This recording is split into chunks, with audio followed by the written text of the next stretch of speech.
Back to the business news. HSBC has become the latest lender to cut mortgage rates amid predictions that more banks and building societies will follow suit in coming weeks. The High Street lender said its new deals will be introduced tomorrow and will include a 2-year fixed remortgage rate of 4.49% and a 5-year deal of 3.94%. It follows similar announcements from Halifax and Leeds Building Society. Well, joining me now to talk about this is Gilbert, Chief Marketing Officer at Tembo Mortgage Brokers. Paulie, good afternoon to you. Is this the start of a new price war?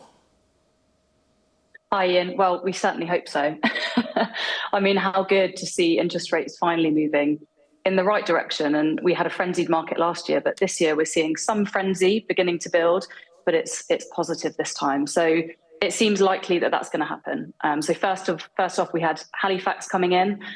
So Tuesday they cut their rates and they cut rates significantly. So at the end of last year, we were already seeing rates coming down, but by a smaller amount, so 0.3, 0.4. Halifax came in with a 0.9%, 0.92 cut rate. And now we're seeing HSBC follow. We've seen a number of other lenders withdraw their products completely while they try and reprice. So all in all, I'd say that if you're somebody with a remortgage due, if you're a first-time buyer looking to make 2024 your year to buy, this might be your best Christmas present yet.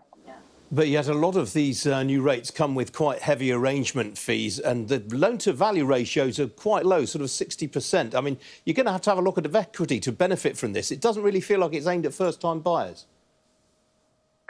Not yet, but we would expect to see the impact kind of trickle down. So there are two key things that are influencing what's happening at the moment. One is that you're seeing a price war really between lenders who are fighting over a smaller market. Lending dropped by 30%, almost 30% last year. So they're starting to scrap for what is out there. But also, lenders are this is a recognition that we've reached peak interest rates for now.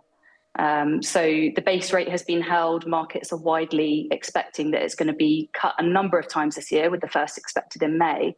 So yes, you're absolutely right. At the moment, this is largely for people who have 60% LTV. So you'd have to have a big deposit as a first-time buyer to benefit from this. But we do expect to see this trickle through to those higher LTVs.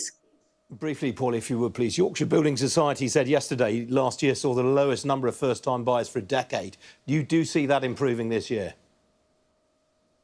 Yeah, I would hope to see that improve. And, you know, yes, there was horrible data that came out that said first-time buyers reduced by a fifth. Is it any surprise? We saw interest rates above 6%, but I would say we've seen resilience in first-time buyers. The rental market isn't particularly good. Home ownership remains such a huge life milestone for so many people.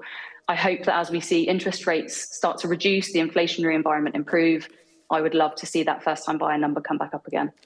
OK, Paulie, got to leave it there, I'm afraid. Thanks for joining me this afternoon.